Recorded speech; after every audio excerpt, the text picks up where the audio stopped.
Well, good afternoon, and thank you for joining us for lunch, and thank you to the Dyne group for their gracious event here. Where you can see here these two scopes that the worker channel is off to the side of the 9 o'clock position, and some of the other scopes here that are currently on the market that are the 3 o'clock position. That's kind of what we're left with, either 3 or 6 o'clock, and we've just accepted it and dealt with it. And yet it's been frustrating for some of us, particularly when we can't get a stone, and you walk out and you talk to the patient and explain, yeah, I got most of the stone, but there was this one little piece that I could get, and you don't want to tell them, but really it's the technology that's been the problem. But fortunately, they now have the worker channel there you can see at the 6 o'clock position, because they have found a way, a proprietary way, to be able to put that scope at the 6 o'clock position and still permit us to flex and unflex the scope. So the problem has been, so to speak, that simple all this time,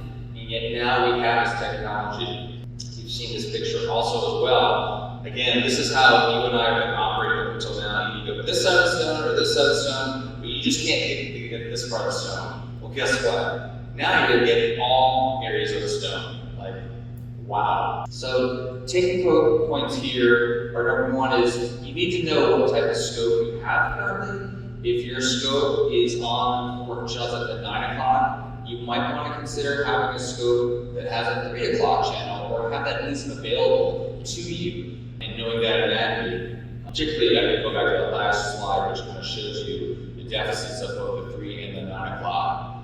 However, alternatively, there is new technology that's now available, the 6 o'clock scope, which would circumvent the need to have 2 different types of scopes on the market or in your hospital.